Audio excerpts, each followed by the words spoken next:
little bit of an intro.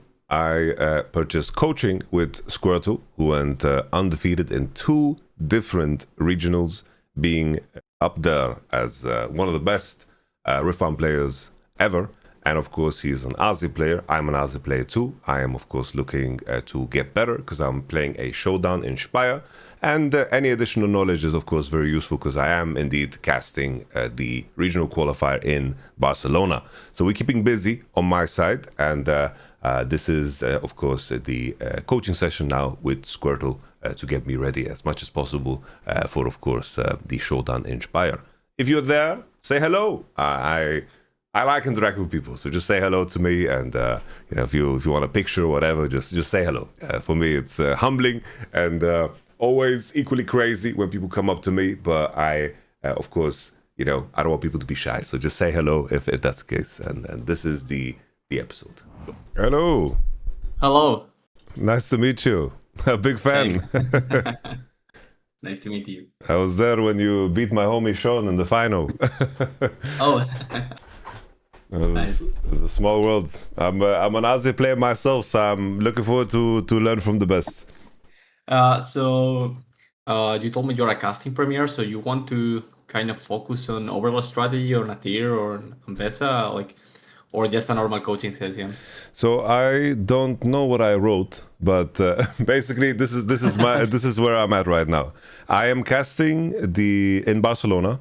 So that has been announced. I'm casting in Barcelona, so I'm trying to learn as much general strategy as possible. But I'm also playing a Showdown this weekend in Germany, and I'm planning to bring Azir, and I need to beat Roklo. So I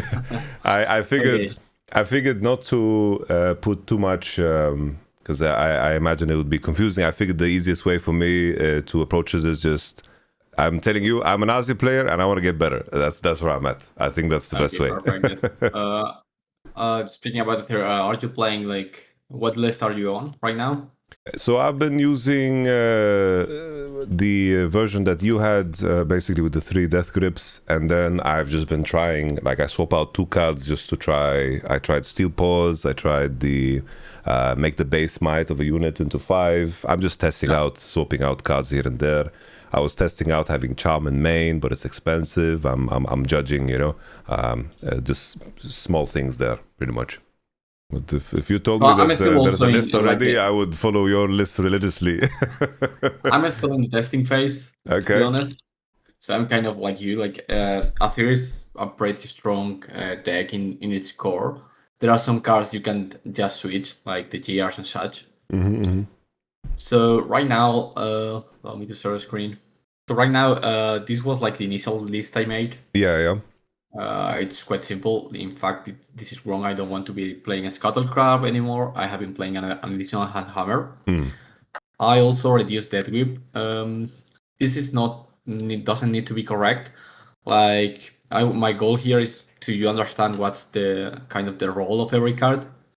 So the reason I'm a little bit lower on Death Grip right now is I feel a lot of decks are not actually good at holding at the moment. They are just ride a win decks where they just conquer one battlefield and they ride a win to the other and go safely to base. So Death Grip, special additional copies of that. Death Grip is kind of versatile, but its main goal is to get that last point and conquer through big holes. And I feel there are not as much big holes as there used to be. Okay. Also, Hand Hammer has been impressing me. This card gives you a little bit more of offensive might. Of course, it's a little bit fragile, but paired with Eye of the Herald or Doran Shield, you can reliably attack for 5 or 6 with it. So you're a little even better on the attack, not like you were lacking attack power, but this is something also that one of the reasons I have reduced the death grip count. I also wanted to increase backoff for the reason I told you before, that I feel the Ride the Wind and decks that need to double the score is super important. So, for example, against Cannon, holding against Cannon through traditional means like Engard and Discipline is hard because they have the +2 from the legend. Yep. Which means being able to stun the Cannon, stun a Rasa is very, very, very important at first. So once you are able to stun the unit. They were banking maybe on giving flow to a Riot win or something like that. You will be getting super ahead on tempo, and that's why I want to be running 3 copies for now. Okay, makes sense, yeah. This also was some experimental with the steel pulse, as you said. Yeah. I have still not played a lot of these cards, so no strong opinion on it. But basically, the cards you can mess around a little bit are the Engard copies. I was running 3, I believe in on list. I don't think 3 is enough anymore because Kennen doesn't care as much about Engard. So it's maybe between the 3rd copy of cards, again, as I said, 3rd copy of backup, 3rd copy of Death Grip, and even if we want the 2nd copy of Handhammer. I have tried both the Dragon Form and Resonating Strike. They have not been great. Like, they are highly situational. Dragon Form is much better than Resonating Strike, but just because Resonating was super bad. It allows you some helpful attacks. It also banks a little bit on the amount of copies you have of either Steel Pulse or Scuttle, because of course it's better with those cards. Yeah. But in the end, it's just like a mediocre buff that you can play twice. So it's kind of like a semi-discipline, like a +3 draw a +3. So more or less like that. So not super bad. I like the cards, but that's the only thing of new cards I would consider: Handhammer and Dragon Form, and maybe a Steel Pulse again. I have like 1 game with this, and I haven't drawn a Steel Pulse, so not sure yet. Same, yeah. I'm waiting to play that game on Steel Pulse when I can play a 2-drop with Steel Pulse and. Yeah, exactly. But that's never happening. So I was thinking if I should put it in my sideboard. That was the only other consideration I had. Can you tell me about your sideboarding and your ideas surrounding the sideboard? Okay, so with Azir, I always thought that I wasn't sideboarding a lot because the core of the deck is super strong. Yeah. So there was like a lot of good cards, like basic good cards against Aurora, which are Salvage and Disarming Rake. I have a split right now. I need to experiment a little bit on Tomb Raider, but I'm not sure if that is good for Azir. Other decks are able to go to 7 quite easily, but I think Azir in some aggressive matchups you want to be recycling early, so not sure we can get the power from this. So maybe this is not better than Disarming Rake, but it's also a card to consider. So these 3 slots are kind of more or less set in stone, whether it's Disarming Rake or the card I just mentioned. You could also run Salvage in the main deck. So this kind of swappables. Vi is also in a weird spot. I used to run main deck because Master Yi was the most played deck. I believe because what you are playing does have best of. Yeah. It has best of, yes. So not sure how the play rate was from Master Yi in Ottawa. But if Master Yi is super played and you want to be playing B in the main deck, otherwise you could run it in the sideboard. Then the other cards like Charm and such were a little bit situational. Cards like Azir are versatile, but doesn't sign anywhere. Like, these are good against Aurora, but we already have tools against Aurora. But it's one of the only ways we have to deal with the sometimes combos like looks and such. So I like having 2 Aces. It's also relevant to have units in the sideboard, because post sideboard you can rely less on BF Sword because of GR removal. So having units that have actual might for little makes it much easier to attack and contest battlefields. So sometimes As is not only for the combo decks, but also on the draw to get rid of decks that rarely hold, like Diana or Pyke or Ezreal, which Ezreal is also a very bad matchup, and that's one of the main reasons I still run Ace. Okay. Then I'm very high on the decrease. I think Decree of Focus is great in the deck. The only thing I wasn't playing Decree before, it was just on 1 copy, is that there were no Fury decks. But right now, as Draven is coming back, and Rengar won the event, so I can expect a little bit more of Fury. Not sure how much, but as I wasn't missing any other like sideboard card, super special sideboard card, I want to be on 2 decrees probably, because both Draven and Rengar are hard matchups. They are very hard for Azir. So Decree kind of should solve that. Like, in the end, this is a Enguard on Nats, and Enguard was one of my touches in set 2 for beating Draven. So this should be even better. And then Decree of Unity.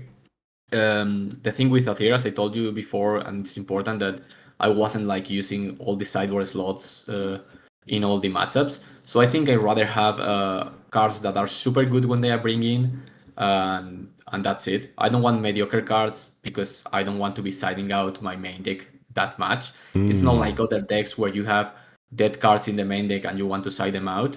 On game 2, the core of the deck is super strong. So if I want to bring in something, I want it to be super strong. And Cannon has been a little bit hard if they do the initial Cannon, Ride the Wind, and such things. They give flow to Salvage and things like that. So having a Decree of Unity that can both kill an early Cannon, kill an early Nocturne, kill Last Rites, kill Rasa in late game, this card is great for that. It also helps me against Ezreal, which is probably the worst matchup because I can kill, of course, all the units, Vex. I can also kill the backpack or the list that is making me lose the units. So that's one of the reasons I am actually on 2 degrees. And in some worlds, I could see myself going up to 3 of either, depending on the metagame. Okay. So the reason I was contemplating if I need to, I ended up not doing it, but I was contemplating Charm because of researchers. Yeah. What has been your experience now playing into like Mel, and do you have any like general sense of how you hope your first 3 turns are played? Is it more of a faster matchup or a slower matchup in your mind? Because I tried to like compare it to Diana, and often there was no conquer on turn 1, and then like it was I play for a bigger hold, and then I hope that I have the defies for the Moonfalls, right? I guess what I'm asking you is like, how do you play and navigate the big matchups? Yeah, Mel and Diana are quite different because Diana is much better at stopping your early game, and Moonfall is also great. Of course, Diana is a little bit more vulnerable to the 5, which makes it a little bit of a more snowballing matchup. But Mel, in the end, even with Researcher, Mel is kind of a very slow deck. They also, Rebutal is not super effective against us. Like, yeah, they can counter a Discipline or something like that, but we also have the 5 for that. So it's not like they are killing all of our biggest spells because our Ice doesn't care about that, and our GRs, which we can treat as tricks, like Brutalizer is kind of a cliff, and BF the same. So it's not, we will get an early lead quite easily. They don't run Gast like Diana because they can't spend the energy early to, like, they can't afford to develop a Researcher and then lift one up like Diana can. So that's also a much simpler way to get the points early, and they can't stop an Arise. So it's mostly just getting points, being very focused on staying at relevant points, at 2 points, 4 points. If you are at 3 points because you are holding, try to hold that battlefield. They don't have a lot of ways to remove your units. Like, they need to bank on Thousand Tail Fox, and we have cards that are great against Thousand Tail Fox, like Back Off, Death Grip, even to bring all our might to 1 unit. Guards is also a 5 from Surprise. So we have the tools to get rid of them, play the Hidden Blades aggressively. Like, it doesn't matter if they draw a lot of cards. Their cards are normally clunky, and the only way they have to wipe your board is like Thousand Tail Fox plus Bellows Breath, which is like what every purple deck does. The thing about the Ezreal is they can wipe your board much more easily because of the list. So that's why it's so bad. They also constantly get value because they are drawing cards while they remove your units, but Mel can't do that. So just try to play a kind of a semi-value game where you are being aggressive, you are trading resources, but in the end, one important thing about Azir is that your resources stay on the board. So if you use a unit with BF Sword, it could be a 5. Then if you trade with a 5, you have traded 2 5 units, but afterwards you can re-equip the BF Sword and then equip another gear, and it's kind of exponential in how much value you get over and over with the gears. Okay, okay. No, that makes perfect sense. Okay, okay. Yeah, so just basically stay ahead on points and then develop a bigger rise. You also don't need to play super quickly. Like if you fall behind, don't overcommit hiddens and such. Just you can also play slowly after getting an early lead, because they are also slow at scoring, so they won't be threatening lethal anytime soon. Like Diana is a little bit trickier there, because of course Hui is much faster. They can bring an early Hui. We have no way to kill Hui easily, and then they can do Ride the Wind and such to aggressively score. But in the case of Mel, they don't have those tools to beat you. Okay, okay. Also, Lacerate is great against Diana. If you care about that matchup too much, killing the early Diana is super relevant, and this also kills some cards like Ravenbloom, the Israel we mentioned. So this card was okay. I have put it out in favor of another decree because I expect a little bit of Draven. But the good thing is with decrees, you know if the metagame is keen to them, so it's easy to kind of cut them out if they are underperforming. Something that in my preparation to Utrecht, I'm going back to what I prepared. Something that I struggled into was Rek'Sai. Could you give me the breakdown of the Rek'Sai matchup as well from your perspective? Yeah. Rek'Sai is kind of a little bit die rolling. It's a matchup where you both are good at conquering, which means if whoever goes first has normally the initiative. I think this is a little bit updated, but well, the thing is, Rek'Sai deck are normally very good at attacking, as I told you, but they are not great at holding. So normally, whoever goes on the play has the initiative on the points, but you are a little bit better on holding than they are, so you have higher chances of break the parity. This means having turns where you manage to hold through backoff, even if they have, like for example, you conquer one battlefield and they conquer the other, you are not forced to try to reconquer that battlefield. Like you can just chill out a bit on your battlefield, so they don't get constant value from the legend. Like they are not drawing cards each turn. Oh, that makes sense. Yeah. Okay. Yeah. Okay. So like leave them stranded in a battlefield. Of course, Rek'Sai has some high roll component. They have some natty turns with Under Titan and Noxus and such. So sometimes they will just steamroll you. But when you are on the play, if you manage to be very wary of the point tempo, like trying always to leave 2 units in your bag, you will probably have easy time conquering. So it doesn't matter how many units they bring in, because you will be just conquering, getting units in the backline, and it's very difficult for them to prevent your late game conquer, because that grip kind of counters everything they can throw at you, which is either Hidden Blade or the cannon.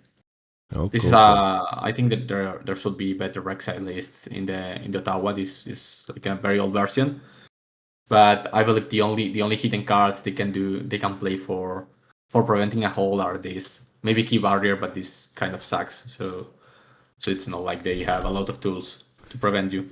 Yeah, I saw like Rek'Sai versions more with the 3-cost Empire unit if you kill, and the Vanguard Captain, like more token heavy versions is what I saw. In terms of sideboarding, token heavy versions like also Darius Hook and cards and things like that, they tend to accumulate a lot of might, but that might is normally only great when they attack, because they have effects like Under Titan, Rust, cards like that. So the moment you manage to you need to identify crucial turns where if you hold, you win. Like for example, you are going back and forth, and then you are at 4 points. Your opponent is at maybe 4 points also. Your goal there should be to try to bait them out and try to hold only one battlefield, but kind of make them think you are trying to hold both. So they commit resources into a battlefield. If they only manage to get one, they will be at 5 points. You will hold to 5, but again, you also have an easy time conquering, and they don't have tools to hold. Which means if you manage to get the ahead on points, like going to 6 when they are at 5, you will probably be winning that game. It's this I recollect from the videos in your guides. Yeah. Okay. Okay, one other new card I have not tried a lot, but I think it's interesting is Cannon. Cannon is kind of a double-edged sword because this is great in the scenarios I told you about when you want to hold. This is super good against the cannon attacking for 6 because you're having a +4 and a stun, which is a little better than back off. But the thing is, of course, this forces you to stay with 4 up, with 2 up every turn. So if they respect you, like for example, if they respect back off, it's okay because you still have the back of the following turn. If they respect like a cannon, you are kind of forced the following turn to still keep 2 up and not develop as well as you want. So that's why this is a card that is much better in the late game when you have a lot of energy, but much worse in the early game. Makes sense, yeah. The good thing about Cannon also is that it has some utility against Master Yi, like a Temu V. It's a little bit better on the attack. You can develop that and attack a Rengar or a Master Yi without exposing your units because you will be stunning it. So that's an extra thing for Cannon. That back off isn't great at. But again, I'm not super high on Cannon, but it's also a card to keep in mind if you want extra copies or you're struggling at Master Yi and you don't want to run B because Vi is great against Master Yi, but it's a bit mediocre against all these Riot win decks, and Cannon is a little bit more versatile because it's also a defensive card. You have any more questions about matchups or? I guess one that stood out to me because in Utrecht I played 3 times against Yi and I won 1 time and lost 2 times, and it was what stopped me from going day 2. So you played Azir? Yeah, I played Azir, yeah. Okay, so Master Yi is very intensive matchup. Like the games can be over by turn 2. The good thing we have against Master Yi is that we are one of the only decks that can break their turn 2 hold with Brutalizer or BF Sword. So we need to kind of use the GRs as clips, like developing BF Sword, attaching to our unit. Like imagine we are on the draw, they play the Poro, they play the Master Yi in the base. So we can play the BF Sword, attack with the unit with Oran Shield, and we are attacking for 6. We are breaking a hold early. And by leaving 6 Mike there, that means Rengar can't punish us. So the goal on this matchup is to try to force them to use the action spells like Punch First, Discipline, Green Resolve, cards like that in their turn. So they are left with few tricks in our turn. We are luckily one of the few decks we have enough might. Like some decks see a Rengar and they can't do anything. Like Rengar is hard, but we can actually go above 8. So it's not the end of the world, but it's also relevant to respect the Rengar plus Thonia. So sometimes it's better to play a little bit slow, especially if we're on the play. Like some turns we can play Doran Seal, and on turn 2 instead of developing a lot, just play another Doran Seal and leave energy up for Hidden Blade. So we make sure they can do Rengar plus Thonia. If they do Rengar plus Thonia, the game is pretty much over because I told you it's feasible to go above 8. You will be using a lot of energy, a lot of economy. And if that's not enough to kill the Rengar because it's going back because of a Thonjam, then you will probably be doomed and they can conquer back, and then you have the same problem again. And you don't want to be recycling a lot once again. So try to hide aggressively, either Hidden Blade or back off if you believe you are losing into a Rengar. Like if you are playing Trifarian on the play and you go with Eye of the Herald, try to hide back off there or Hidden Blade to make sure they can't match it with Rengar, and then you can start snowballing with Eye of the Herald so they can't actually do much because they can't conquer Trifarian thanks of the Hiddens. So don't be afraid to hide aggressively. Still then, the matchup is rough. The Master Yi is like just a great deck. So cards like V make the matchup much better. I was running, I believe, 1 V main deck and 1 sideboard. So running copies of Vi makes the matchup much easy because this kind of allows you to beat Rengar, which is the most important card in the matchup, easily. Yep. And it's also not vulnerable post sideboard to Axan. Because BF Sword game 1 is like the best card because you can attack for a lot and then you leave normally a 6 might unit because you normally equip it to a unit that already has a GR. By having 6 might, Rengar can conquer for free. and Master Yi needs either 2 buffs or a punch first, because otherwise with Discipline or Enguard, Master Yi just trades. So forcing the opponent, as I told you, to waste the tricks on their turn is great. But of course, BF Sword is much riskier post side because they have accent. So cards like V sign a lot post sideboard because you are putting up a 5-point body. Normally also, like if you attack with Duran Seal, you are attacking for 8, which is enough for Rengar. You are defending for 8 at that same turn. Vi also gets value from the opponent decks. Like if they are running Star Spring, if they are running Emperor's Days, like it's not even crazy sometimes on Emperor's Days to bounce V back. So you are actually getting value from their battlefields and getting an unit that they basically can't charm. But most of it is just being a little bit careful on the resources. Don't be afraid to equip Brutalizer early to break a portal, to equip BF Sword early, because normally if they want to reconquer, they will be using energy too. Like they need to play cards like Punch First.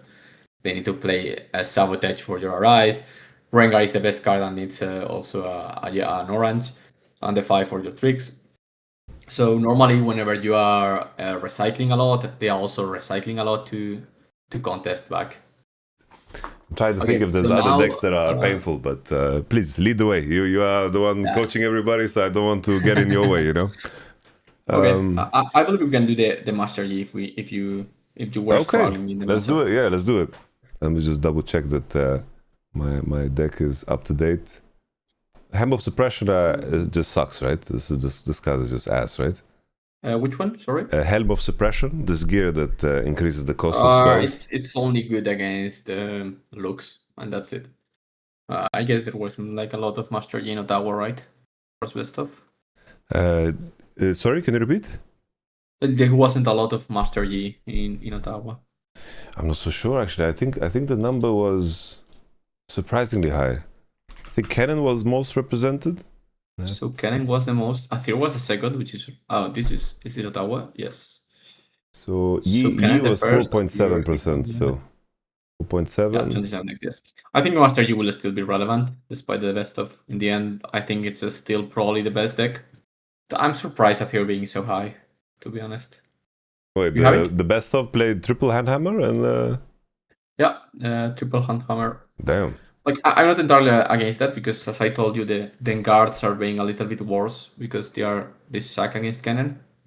Yeah. I guess with Steel Paws, maybe I would think if you play more hammers, you want to play one more guards.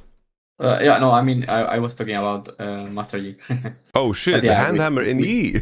Damn. No, Steel Paws. Oh, okay. But right. yeah, guards is better with hammer. Okay. I want to update a little bit the list. Also, this is a card that has surprised me a lot on Master Yi. I was testing a lot of Ambessa. I don't know what I wrote in the Metafy thing, but I was testing so much Ambessa, but I got so frustrated. And at least in testing, Onslaught was a card that was very powerful. I felt like it was one of the cards that was very, very useful. Yeah. I didn't feel like Ambessa was strong enough.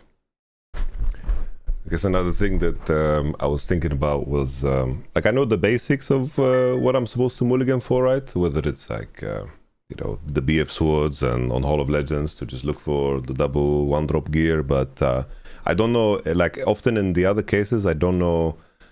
Don't know what I should keep outside of it. Normally in Riftbound, and especially in Azir, you need to have kind of a plan in your hand. So as long as you are covered in your first 3 turns, that should be good to go. This is considering, of course, imagine you are developing a 1-cost gear on turn 2, then having a discipline is fine because you will be leveling 2 up. Sometimes you have a backup plan, like for example, there are some matchups where BF Sword is so great, you can keep several BF Swords and just bank on playing a Ethereum curve, even if it's not great, because having several BF Sword and having 8 might on a unit is super hard to remove for several decks. I can like my first 4 cards is BF Sword, Brutalizer, Hidden Blade, and Back Off. If you want, just throw the 4 cards and reveal, and we can say okay. reveal. Okay, so here, as I told you, you have like kind of a plan. Yeah, yeah. BF Brutalizer turn 1, BF short turn 2, and Back Off and Hidden Blade are great cards against Master Yi. Because my instinct was to keep everything. So keeping everything is reasonable. Are you right now on 3 backups or 2 backups? I think that I put 3 in, but I'm not entirely sure. Yeah. So the only doubt I will have here is maybe to mulligan 1 backup just to try to get extra years to leverage Hall of Legends. Okay, But okay. again, you have a good curve like Brutalizer, BF Short, then having this app to protect yourself from Rengar, which is great, is what we want, and kind of also play around the 5 because you have 2 copies of that. So I think this hand is kind of a keep. Okay, okay. No, it's the standard Master Yi Poro. And there's never a scenario where my play changes here, right? It's always the same because of just the efficiency of. Yeah. The thing here is the only way you want to change is if you have no way to break the Poro. But as you have BF Sword, you can just equip the BF Sword into the Sun Soldier. And being a Hall of Legends game, you want to leverage the Doran Shield. Makes sense, yeah. It's in terms of ever equipping the Brutalizer, would me having a BF Sword change it? In terms of because if you keep the BF Sword, you will be at 6 might, which is enough to kill a Rengar. Okay. So this would be an equip because of my the BF Sword swing. Okay. Yeah. So here I guess I want to try to prevent your Hall of Legends. Going here. Now my options is either develop a lot, play Sabotage, which I believe leaves me a little bit behind. I could play Charm. It doesn't feel right either. Or develop Mastery and then do all those things later, as my target with Sabotage normal in this matchup is Arise. I think I shouldn't be like super quick on doing things because otherwise I will never be able to empower Steel Pulse. And my economy will suck if I have to rely on Punch First or Charm. So I think developing a Master Yi here is good and kind of force you an action here to break the Lonely Portal. So the line for me still makes sense, where I just play the BF Sword, equip it, and conquer, and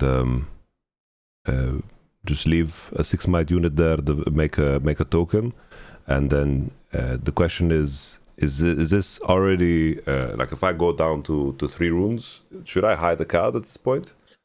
I think it's fine to not hide the card because I need to already waste, like, you are fine with a trade. Like if I play Rengar and I trade into your unit, that's also fine for you.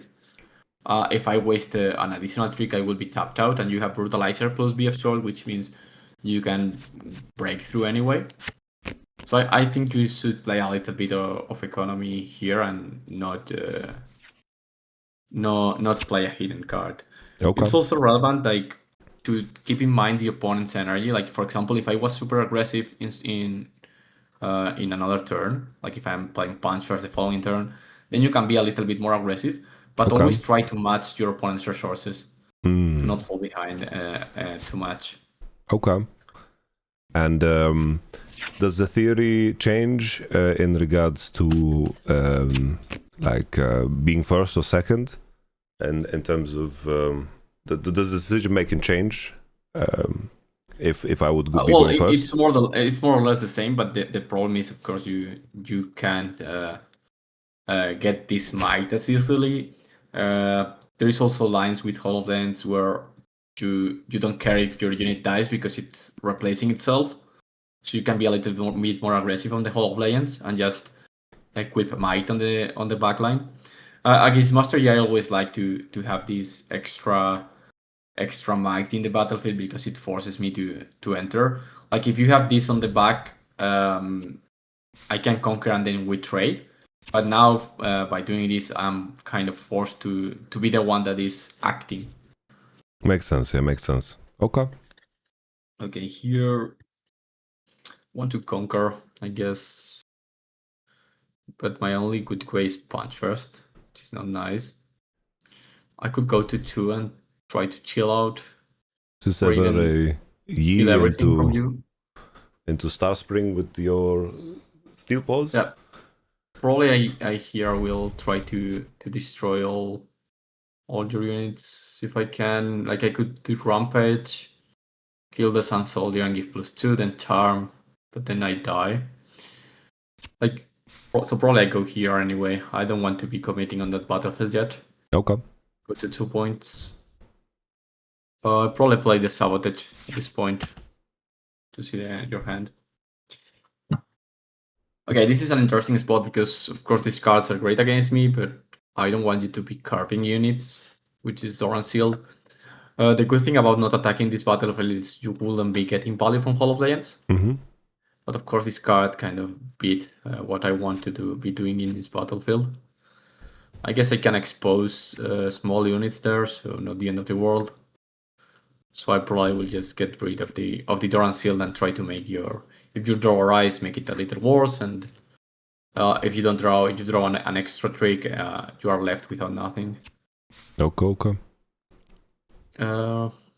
Reveal. So now I know you have the Hidden Blade. You probably don't want to play Hidden Blade offensively.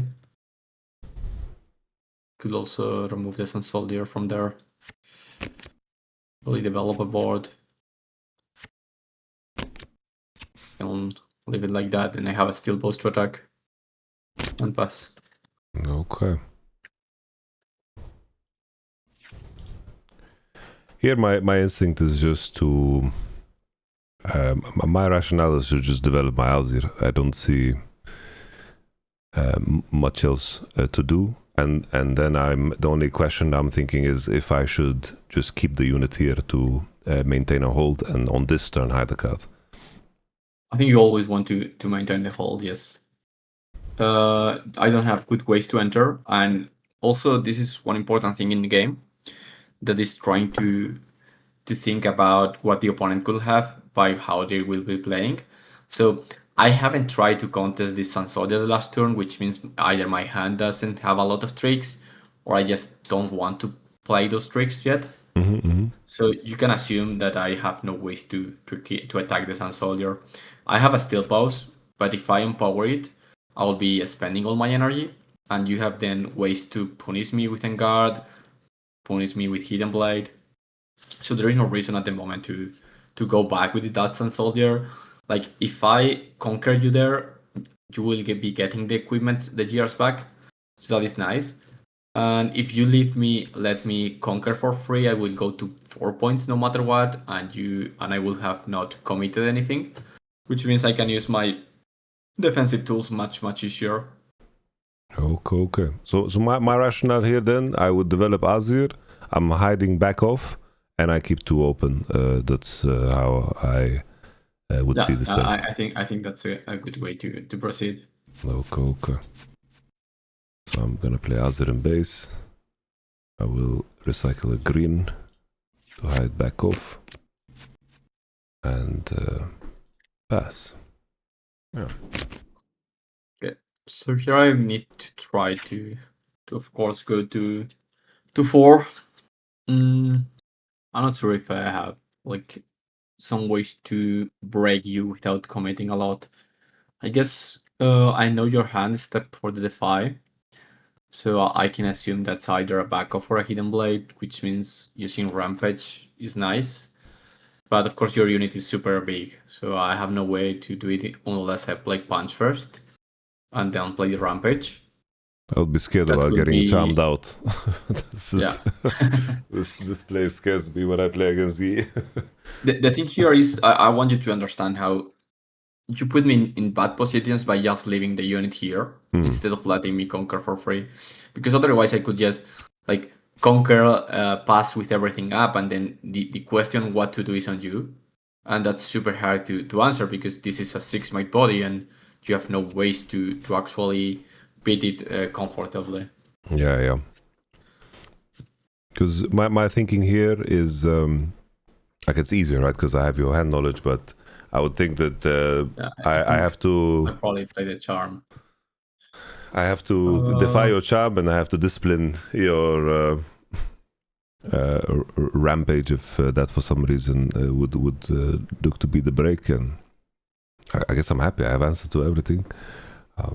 Stun the punch first, and if that gets defied, I have Hidden Blade.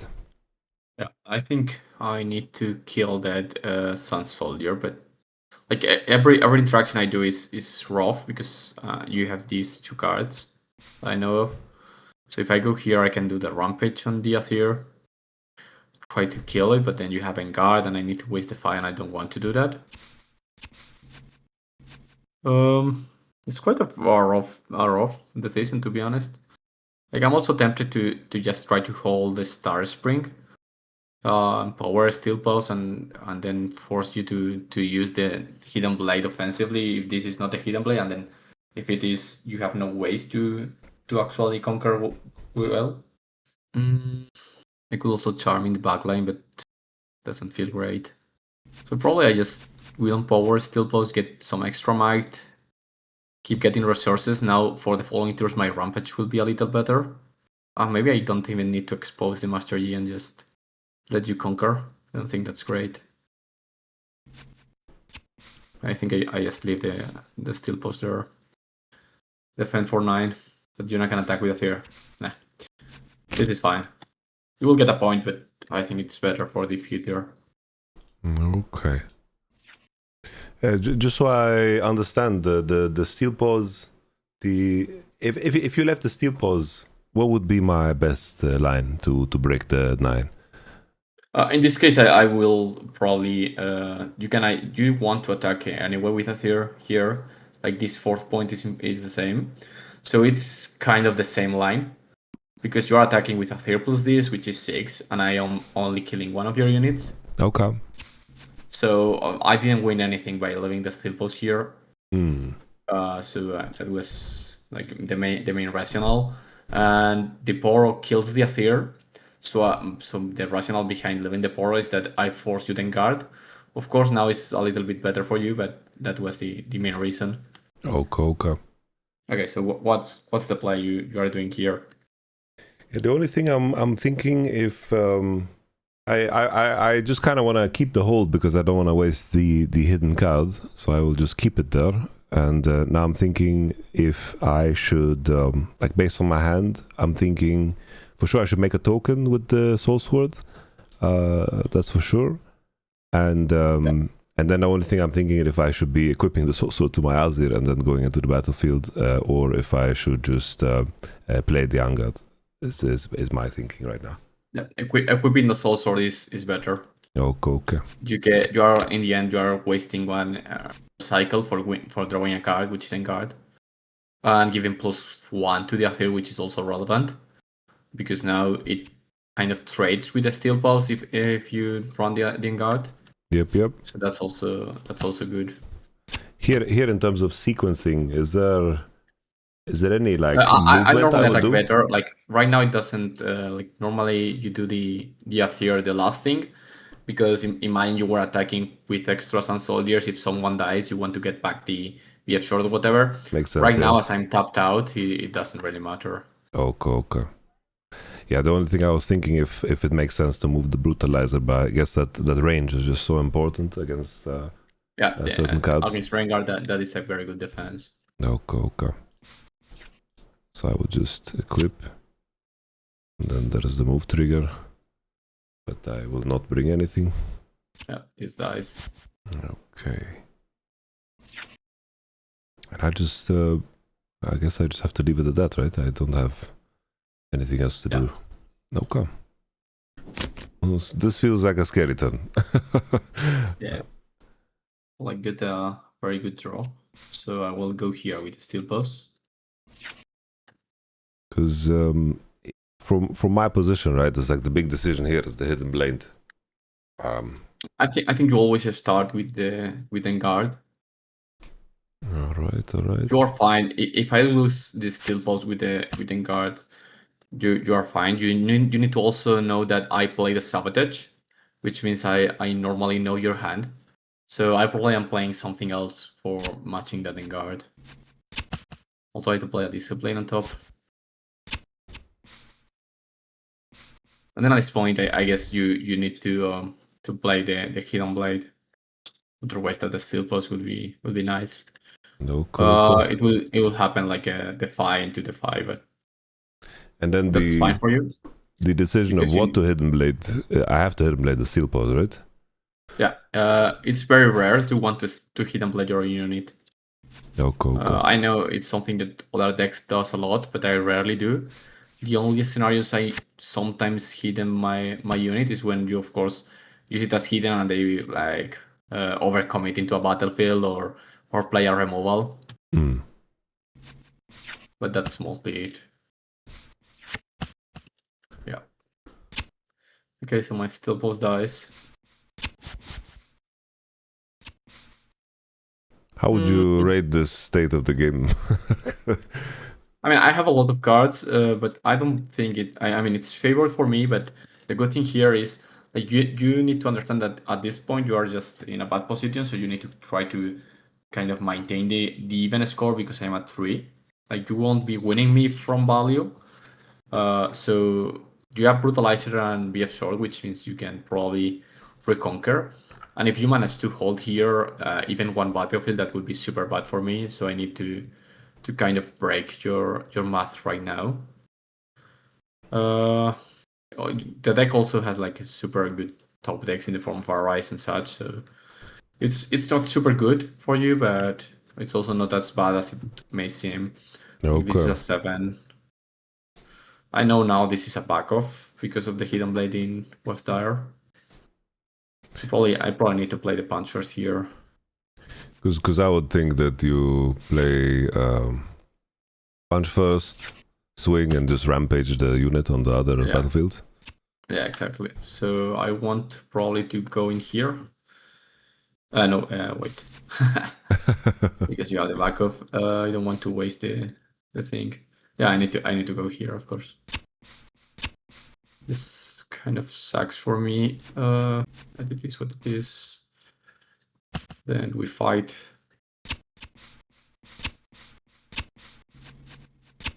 And I will play.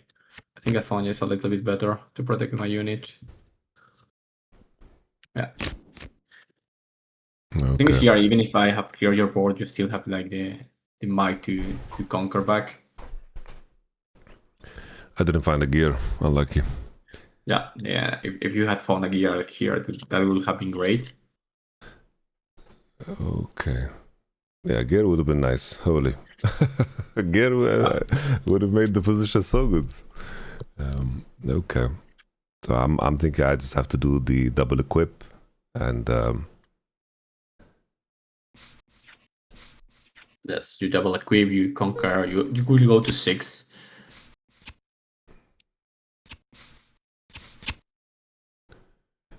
And I should go to 6, right? Yeah. And now we pray. Well, actually, let me think for a second, because this Defy is kind of super unlucky. There is a world where maybe you want to play a little bit slow. Like if I waste a trick here and go back in, then you have like this unit to go back and go to 6 the following turn. Okay. Or even go here and proc Hall of Legends if you draw another thing. Because otherwise you are just at the mercy of, as you said, praying. Even if I just kind of conquer here, then you are also left with what will you throw, and I'm left with Master Yi and then I develop. So I think it is a specific scenario, as you don't have any way to cast a Rise. I think leaving the Sun Soldier behind is actually correct. Okay. In the end, it doesn't change the clock, because I will be able to conquer this no matter what.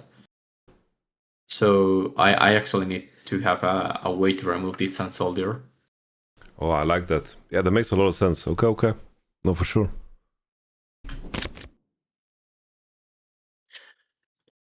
So this is one of the reasons you want to make G use the tricks on their turn. Like if they are spending tricks overall in the early, like this is a spot where you like your start wasn't super great. Like you have 2 years and that's it. Soulsword was super late, and I had like removal and a lot of card draw. Steel Pulse was great, and you had to Hidden Blade.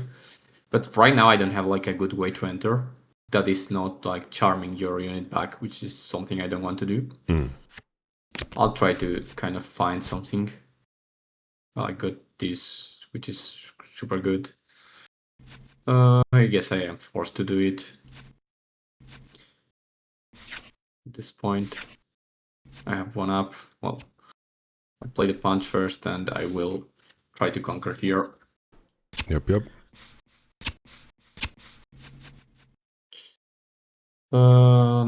Yeah, that punch first was super lucky. Because I can now do the charm into the Sun Soldier and try to kill it.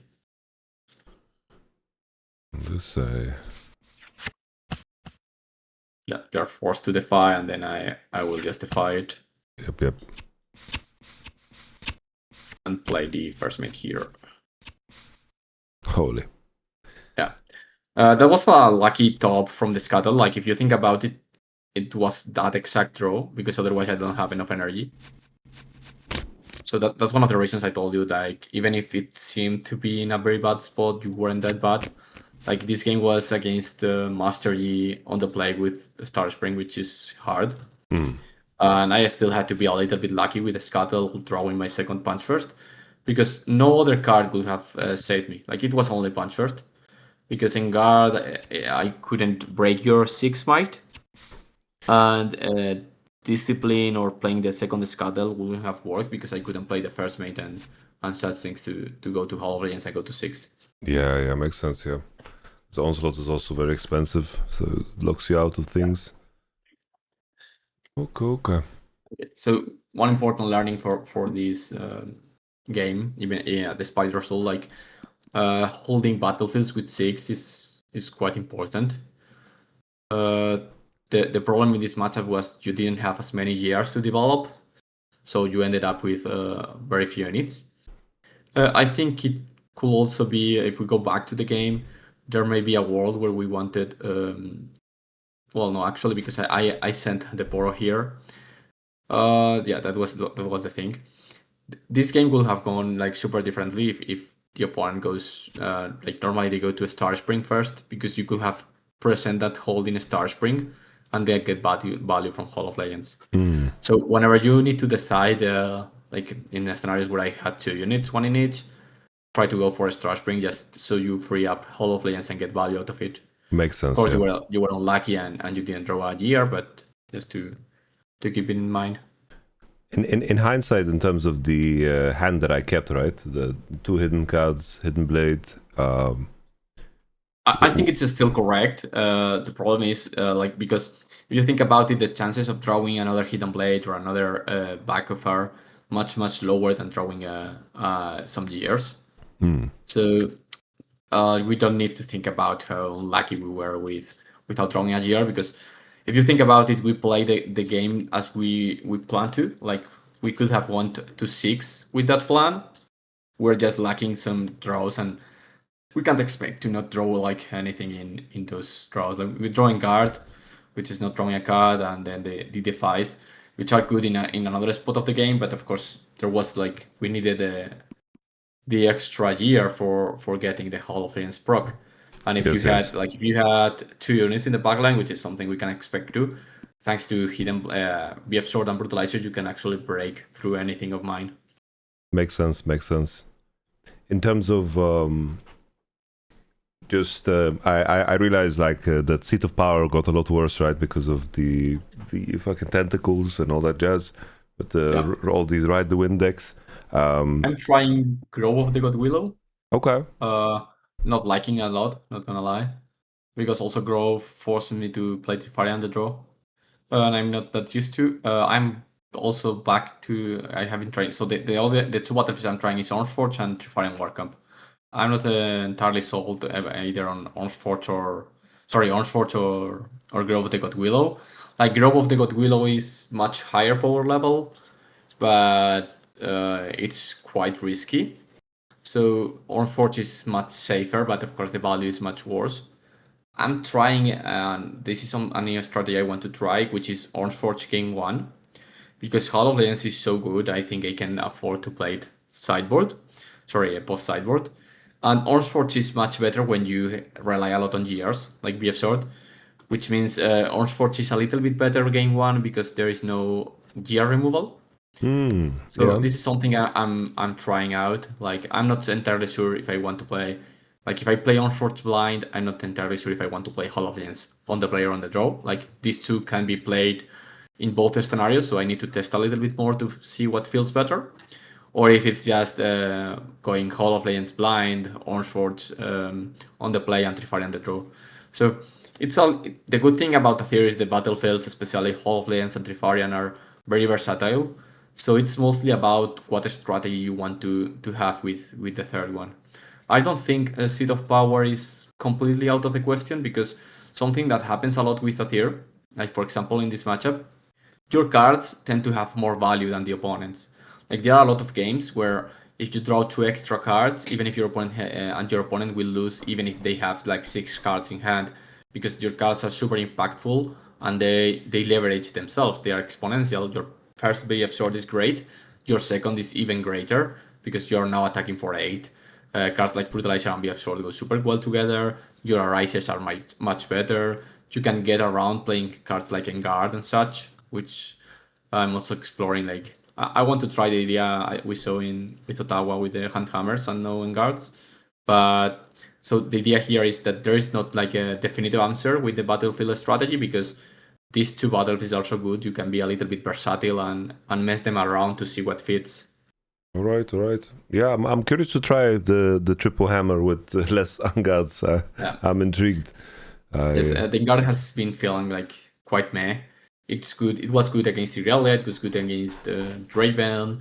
It's decent against Master Yi also, but not the best card. So if Handhammer also helps the GR count and makes Hall of Legends better, Orange Forge better, even Trifarian, because if you are with 2 units, then that's a +2. And on top the Handhammer buff, so that's something I want to try. Guards should be fine as a hold card, so that's also a very good synergy. So I think it's also something to explore. Any more like general tips you can give around the mulligan? Is there something deeper than just looking for the gears? Like planning your first 3 turns. I'm thinking, like, what is my turn 1 play? Like, I'm looking to set up the hold with the hidden card in most cases. Is there anything else that goes deeper than that in terms of what you are searching for, or is the mulligan very straightforward for Azir?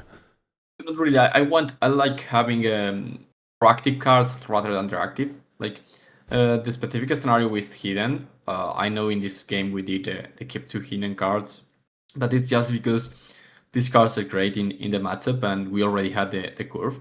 But these cards are normally the ones you are most likely mulliganing. Okay. Because they are not proactive. So they are good in specific spots, but when the game starts, you are not you will not be in those spots for sure. So there may be times where you want to develop, and having cards that allow you to develop are much better. The cards like Discipline that cycle themselves are also a little bit better. So I will prioritize at least having most of the time 3 years, unless I already have my curve defined, and then I have like very good cards in the matchup, like Hidden Blade or such. Death Grip is a card that is also very good in the late, so not really in the mulligan that we wanted. Guards depend a little bit, because guards sucks if we don't have Brutalizer or BF Sword, so depends a little bit on that. And our Eyes, of course, depends a little bit on if we already have our GR count. Like if we have 2 GRs, I tend to keep a Rise, because even with 2 GRs, you can get a very huge tempo swing early, play the first Rise, and then try to bank on drawing another copy. But if you send a Rise out, you are just playing with 1 or 0 copies, which is not ideal. That's mostly it. I rarely keep Defy unless it's very important in the matchup, because it's not a card you want to be using early. In the end, the tricks, like the early cards you want to defy, like Gast, for example, they are better answered with cards like Discipline or Engard. So not the best card to have in the mulligan, because it's super proactive and it's recycling 1 energy. Okay. And obviously, I read your sideboarding guide for Unleashed, like the cards that come out going second. and going first, like there was like the occasional like Arise goes out, Soul Sword goes out. Has anything changed in terms of what you sideboard out? Like what are the flexible cards you would say? This depends a little bit on your battlefield strategy. Like if you're playing Fire on the draw, you never side out Eye of the Herald on the draw. Yeah. So sometimes there was some matchups I side out Soul Sword, some matchups I side out Eye of the Herald. If I'm on Fire on the draw, I will always keep Eye of the Herald over Soul Sword, so that it still remains. Arise, I feel there are not as many decks that punish Arise as there could be in Ulyss. There wasn't as many, but in Spirit Forge there was a bunch more. So Arise is clunky on the draw sometimes against decks that are super quick paced and have access to counters. Like the biggest example could be Annie. Annie is super fast paced. You need to be doing things from the start, and while Arise is a good card, you don't want to be drawing multiples because of course they are tapping always too, and they have access to hard bargain and abandon. So you just want to play them in specific slots. And if you draw several copies early and you don't have ways to fight the early game, you will be losing.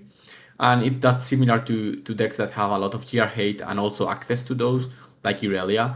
Against Irelia, I always trim one copy most of the time because they have like those Adaptatron games are hard to win, and I'd rather have units that help me or removal for Charm in this case, Salvage for the Guardian Angel or the Boots, and try to beat that fast-paced game and just bank on having one or I used to do one in a Spirit Force. I don't think there is any matchup right now in Vendetta that I only want one copy, because the decks that have counterspell like Ezreal or even Mel, they are slow enough that even if they have like the hard bargain, abandon or whatever, you can play them like when you are at 10 energy, when you have the 5, or even just eat an abandon and play the next turn. So I feel there is no deck that I want to go to one copy, and most of them are 3 or either 2, which probably is just Irelia at the moment. Okay. I saw already that we went a little bit over time. Obviously, I don't want to keep you. If I was the king of the world, then I would keep you maybe for 1 more 2 hours. But it's fine. I took my time to build the decks. Squirtle, this has been very helpful. I appreciate it. Thank you for your time. Thank you too, and see you in Barcelona. See you in Barcelona, brother. Another undefeated run. Is that what's happening? Let's see if I can keep it up. That's ridiculous, your scoreline. Absolutely ridiculous. Okay, my friend. All the best to you, yeah? And take care. Thank you for your time. See you.